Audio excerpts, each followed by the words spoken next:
இன்றைக்கான IPL match Lucknow versus டெல்லியோட 40வது மேட்ச். யார் டாஸ் வின் பண்ணுவார், யார் மேட்ச் வின் பண்ண பெர்சன்டேஜ் அதிகமாக இருக்குது, பிளேயிங் 11 எப்படி அப்படிங்கிறத பற்றி ஃபுல் டீட்டெயிலாக பார்க்கலாம். இன்றைக்குள்ள மேட்சுக்கான பிளேயிங் 11 பொறுத்த வரைக்கும் சேம் டீமோட தான் லக்னோ சூப்பர் ஜெயிண்ட் போக அதிகப்படியான வாய்ப்பு இருக்குது. ஏன்னா ஓரளவு வின்னிங் பெர்சன்டேஜோடு நல்லா இருக்காங்க. ஸோ அதனால் பிரின்ஸ் யாதவுக்கு பதில் வேணுமா சேஞ்சஸ் இருக்கலாம். ஆனால் போன மேட்ச் அவர் செம்மையாக பெர்ஃபார்மன்ஸ் பண்ணியிருந்தார், அதனால் சேஞ்ச் பண்ண மாட்டாங்கன்னு நினைக்கிறேன். சேம் டீமோடு போவாங்க. டெல்லியை பொறுத்த வரைக்கும் ஃபாரின் பிளேயர்ஸில் ஒரு சேஞ்சஸ் இருக்க வாய்ப்பு இருக்குது. ஸோ யார் உள்ளே வரான்னு தெரில. நான் லைனப் வந்ததுக்கப்புறம் நான் அப்டேட் பண்ணேன். ஒரு சேஞ்சு எதிர்பார்க்கலாம் டெல்லியை பொறுத்த வரைக்கும். ஓகே, நம்ம லாஸ்ட்டு மேட்சுக்கான ரிசல்ட்டு பார்க்கலாம். ஓகே, இதுதான் லாஸ்ட் மேட்சுக்கான ரிசல்ட்டு. ட்ரீம் டீமு நம்ம நேற்று வீடியோவை பார்த்துருந்தவங்களுக்கு நல்லா தெரியும். கேப்டன் வந்து கில்லும், சாய் சுதர்சன், நரேன், ரஹானே, அதுபோக வருண் சக்கரவர்த்தியும் சாய் கிஷோரும் வைஸ் கேப்டன் இது சொல்லியிருப்போம். நல்லா கேட்டிருந்தாங்கன்னா புரிஞ்சிருக்கும். ஸோ சொன்ன மாதிரியே டீமில் நான் சொல்லியிருப்பேன், ஜிடியில் வந்து இந்த 4 பேர்த்தில் 3 பேர் பெர்ஃபார்மன்ஸ் பண்ண வாய்ப்பு இருக்குது அப்படின்னு ரூதர்ஃபோர்டையும் சேர்த்து சொல்லியிருப்பேன். இவங்க 3 பேர்த்துலேருந்து கேப்டன் சாய்ஸ் வைஸ் கேப்டன் இது வர சான்ஸ் இருக்குது, ரொட்டேட் பண்ணி போடுங்கன்னு. கில்லு நேற்று நல்ல பெர்ஃபார்மன்ஸு, பட்லருமே நல்லா பெர்ஃபார்மன்ஸ் பண்ணியிருந்தா. அதுக்கிறதுக்கு கீப்பர்னால கேட்ச் இதுன்னு ஸ்டெம்மிங் இதில் நல்லா பாயிண்ட்ஸில் வைஸ் கேப்டனாக வந்துட்டார். செம்ம இது. சாய் சுதர்சன் நல்ல பேட்டிங். ரஹானையும் நம்ம கேகேஆரில் சொல்லியிருந்தோம், அடுத்து ரகுவன்சியும் சொல்லியிருந்தோம். 2 பேருமே வந்துட்டாங்க. ரகுவன்சி இன்னும் டாப்பில் எப்போ இறக்குற இடத்துல இறக்கியிருந்தாங்கன்னா இன்னும் நல்லா பண்ணியிருப்பார். ரசல் வந்து நான் ரொட்டேஷன் பிளேயரில் சொல்லியிருந்தேன், அவருமே வந்துட்டார். நரேன் வந்து கேப்டன் சான்ஸ் கொடுத்துருந்தேன், பட் ஆனால் அவ்வளோ பெர்ஃபார்மன்ஸ் பண்ணல, 40 பாயிண்ட் தான் எடுத்திருந்தார். ஓகே, வாஷிங்டன் வந்து நான் ஒரு இதில் சொல்லியிருப்பேன், வந்தார்னா ஒரு ரொட்டேஷனில் நீங்கள் எடுத்துக்கோங்க அப்படின்னு ஒரு இதில் நான் மென்ஷன் பண்ணி காட்டியிருப்பேன். அவருமே நேற்று நல்லா ஒரு விக்கெட் எடுத்துட்டார். அதே மாதிரி இது மட்டும் கொஞ்சம் சொதப்பிட்டு வரும் பவுலிங் லைனப் வந்து பிரதீப் கிருஷ்ணா சொல்லியிருந்தேன், சிராஜும் சொல்லியிருந்தேன் ஒரு விக்கெட் எடுக்கணும், அதே மாதிரி இது பண்ணியிருந்தார். ரஷீத் கான் வந்து ரொட்டேஷன் பிளேயராக கொடுத்துருந்தேன். ஸோ ரசலும் ரஷீத் கான் இவங்க 3 பேர், வாஷிங்டன் இவங்க 8 பிளேயர் டீம். வாஷிங்டன் கூட நான் சொல்லியிருந்தேன், மிச்சம் 2 ரொட்டேஷன் கொடுத்தேன். மேக்ஸிமம் 8 to 11 பேருமே டீம் வந்துட்டாங்க. நான் ரொட்டேஷன் கொடுத்த 3 பிளேயரை கழிச்சா 8 பேர்.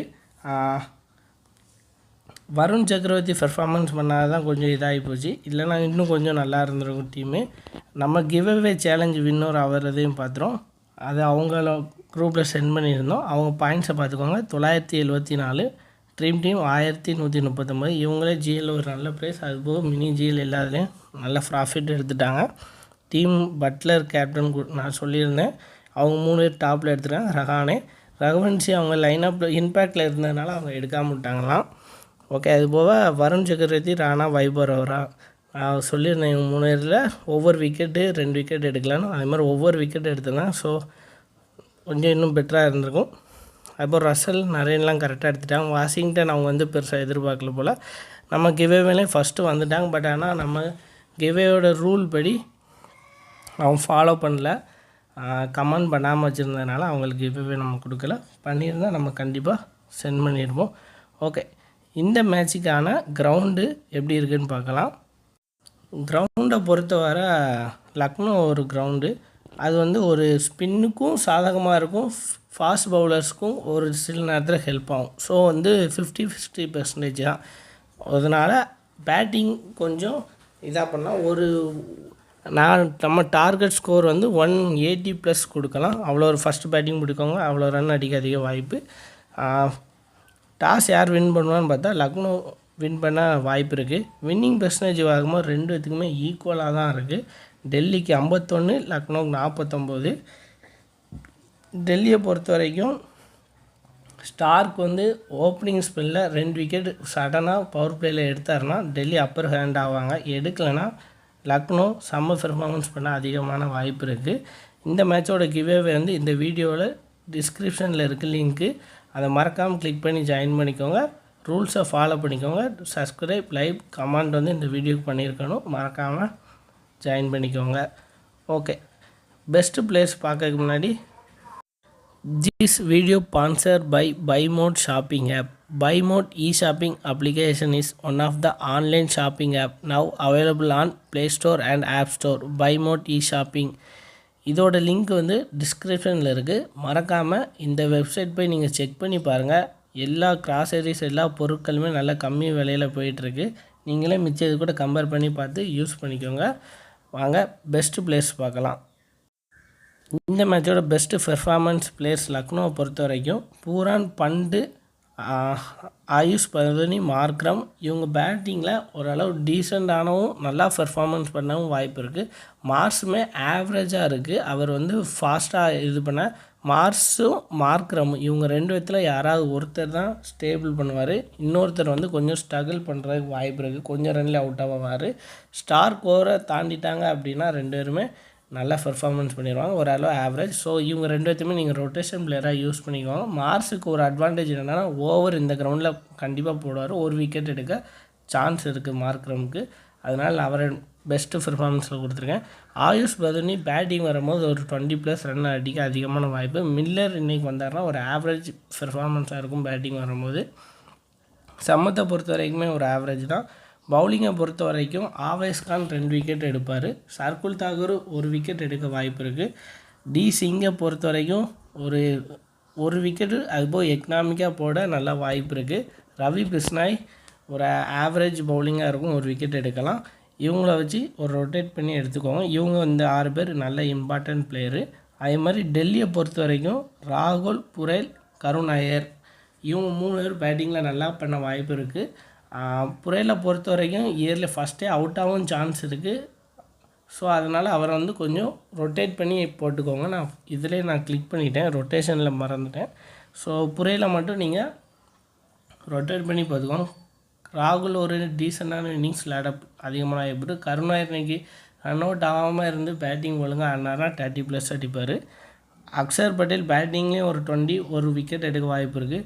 யுவராஜ் லிங்கம் பவுலிங் போடும் பட்சத்தில் 1 விக்கெட் எடுக்க அதிகப்படியான சான்ஸ் இருக்குது. 1 இல்லைனா 2 எடுப்பார். ட்ரீம் டீமில் கண்டிப்பாக வருவார்.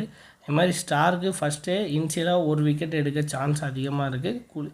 குல்தீப் யாதவ் ஒரு கேப்டன் சாய்ஸ் கொடுத்து ட்ரை பண்ணுங்கள். கண்டிப்பாக 3 விக்கெட் எடுக்க அதிகமான வாய்ப்பு இருக்குது. அதுபோக ஸ்டெம்ஸை பொறுத்த வரைக்கும் ஒரு ஆவரேஜ் இன்னிங்ஸ் அவர் ரொட்டேஷன் பிளேயரில் கொடுத்துருக்கேன். ஸோ மார்ஸு, ஸ்டெம்ஸு ரொட்டேஷன் பிளேயரு. அதே மாதிரி சர்குல் தாக்கூர், முகேஷ் குமாரும் ரொட்டேஷன் பிளேயரில் கொடுத்துருக்கேன். ஸோ நீங்கள் அவங்கள கரெக்டாக யூஸ் பண்ணி போடுங்க. கண்டிப்பாக வின் பண்ணலாம், நல்ல ஒரு பாயிண்ட்ஸ் வரும். அதே மாதிரி கேப்டன் சாய்ஸ் பார்க்கும்போது ராகுல், பூரான், பண்ட்டு. இன்னைக்கு பண்ட்டு வந்து ஒரு மேசிவ் இன்னிங்ஸ் ஆட வாய்ப்பு இருக்குது. ஸோ ரிஸ்கியாக பண்டை ஒரு டீமில் கேப்டன் சாய்ஸ் கொடுத்துக்கோங்க. கருண் நாயர் ஒரு 30+ ரன் அடிக்க வாய்ப்பு இருக்குது. அதே மாதிரி குல்தீப் யாதவ் 2 இல்லைனா 3 விக்கெட் எடுப்பார். ஸோ அவரையும் நீங்கள் கரெக்டாக மார்க்கணும் எல்லாத்தையும் கரெக்டாக யூஸ் பண்ணிங்கன்னா ஒரு நல்ல டீமும் நல்ல ப்ரைஸும் வின் பண்ணலாம். மினி ஜிஎல் டீம் வேணும் அப்படின்னா கமெண்ட் பண்ணுங்கள். 6 டீமுக்கு மேலே வேணும் அப்படின்னு நினச்சவங்க கமெண்ட் பண்ணுங்கள். இல்லை 2 டீம் போதும்னா நான் டெலிகிராமில் அப்டேட் பண்ணுவேன். மஸ்ட்டாக என் கிவ்அவேல ஜாயின் பண்ணால் கமெண்ட் பண்ணிவிட்டு ஜாயின் பண்ணுங்கள். கண்டிப்பாக வின் பண்ணுறவங்க அமௌண்ட்டை சென்ட் பண்ணிடுவோம், 100 rupees. என்னோடய பெஸ்ட்டு டீமை பொறுத்த வரைக்குமே நான் ராகுலும் பூரானுக்கும் கேப்டன் அண்ட் வைஸ் கேப்டன் கொடுத்துருக்கேன். அதே மாதிரி பண்ட் எடுத்திருக்கேன். கருண் நாயர் பேட்டிங்கில் எனக்கு அவர் மட்டும் போதும். அதே மாதிரி மார்க்ரம் வந்து ஒரு 25 ரன்ஸ் அடித்து 1 விக்கெட் எடுத்தாலும் எனக்கு செம பாயிண்ட் வந்துடுவார் அவர். ஸோ அதனால் மார்க்ரம். அதே மாதிரி அக்ஷர் பட்டேல் பேட்டிங்கில் 20 1 விக்கெட் எடுத்தாலும் அவரும் ஒரு 50+ பாயிண்ட் வந்துடுவார். யுவராஜ் லிங்கம் பேட்டிங் வந்தாலும் லாஸ்ட் 3-4 பந்து அடித்தாலும் 10 ரன் தாண்டிடுவார். அதுக்கப்புறம் பவுலிங்கில் 1 இல்லைனா 2 விக்கெட் எடுக்க அதிகப்படியான சான்ஸ் இருக்குது. ஸ்டார்க்கு, குல்தீப் யாதவ், அதே மாதிரி ஆவேஸ் கான், டி சிங் இவங்க 2 பேர்த்துல நீங்கள் சர்குல் தாக்கூர்னாலும் உங்களோட சாய்ஸ், இல்லை மார்ஸ் போனாலும் உங்களோட சாய்ஸ், ரவி பிஷ்னாயினாலும் உங்களோட விருப்பம். கொஞ்சம் ரொட்டேட் பண்ணி டீமை இது பண்ணுங்கள். கேப்டன் சாய்ஸும் எனக்கு கொஞ்சம் டீம் வேணும்னு நினைக்கிறவங்க கமெண்ட் பண்ணுங்கள். நான் கண்டிப்பாக ரீப்ளை பண்ணிவிட்டு உங்களுக்கு டெலிகிராமில் நான் அப்டேட் பண்ணுவேன். மீண்டும் அடுத்த வீடியோவில் காண்போம். தேங்க்யூ.